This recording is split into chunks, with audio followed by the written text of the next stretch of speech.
দিচ্ছি, সে হচ্ছে খুনি লীগের ব্যারিস্টার সুমনের রাতের রানী এবং খারাপ একটা মহিলা, যে কিনা এখনো পর্যন্ত বলে আমরা শাওন মেহের আফরোজ শাওনের পক্ষে আছি, যারা মব বলে তাকে আঘাত করতে যাবে তাদের আমরা প্রতিনিধি। আর মহিলা, তুই কি দেখোস নাই কিভাবে জুলাই গণঅভ্যুত্থান হয়েছে, কতগুলো মানুষকে পাখির মতো তোর এই গুন্ডারা গুলি করেছে, হত্যা করেছে?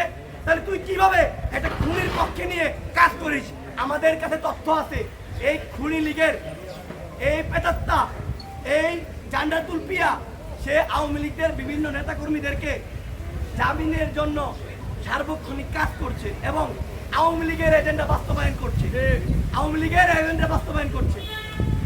আমাদের তৃতীয় অভিযুক্ত মমিন মেহেদী, সাবেক নিষিদ্ধ ছাত্রলীগ নেতা এবং কলামিস্ট, সে তার আইডি থেকে ফেসবুকে পোস্ট করেছে আবু সাঈদ আমাদের জুলাই গণঅভ্যুত্থানের অগ্রনায়ক, যার নেতৃত্বে সারা বাংলাদেশে যাকে পাখির মতো গুলি করে হত্যা করেছিল, বুক পেতে দাঁড়িয়েছিল, সে আবু সাঈদ ভাইকে বলছে সে নাকি নেশাগ্রস্ত এবং তাকে নাকি নিজেরা আমরা মেরেছি।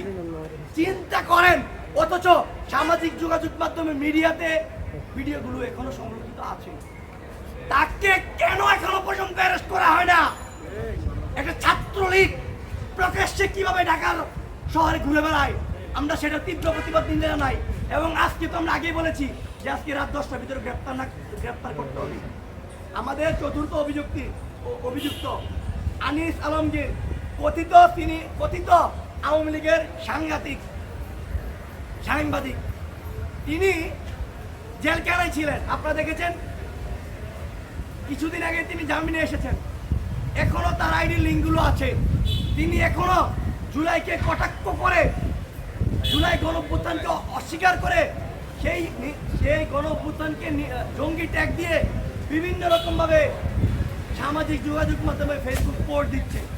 এগুলো তো এই বাংলাদেশে হবে না, এই জন্য তো এতগুলো ভাইরা জীবন দেয় নাই, তার বিরুদ্ধেও ব্যবস্থা নিতে হবে। আমাদের পঞ্চম অভিযুক্ত মারিয়া,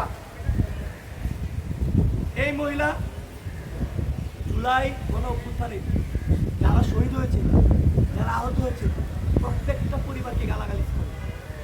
যারা জুলাই গণঅভ্যুত্থানে স্টেক হোল্ডার ছিল, আমাদের ছাত্র দলের রাকিব ভাই, আমাদের হাসান আব্দুল্লাহ ভাই, সাজিদ ভাই, সাদিক কাইম ভাই, বা একদম যারা নাহিদ ইসলাম ভাই, আসিফ মাহমুদ ভাই, বা যারা একদম নূর ভাই, ফারুক ভাই, যারা একদম ফ্রন্টল্যান্ডার ছিল, তাদেরকে এখনো গালাগালি করে।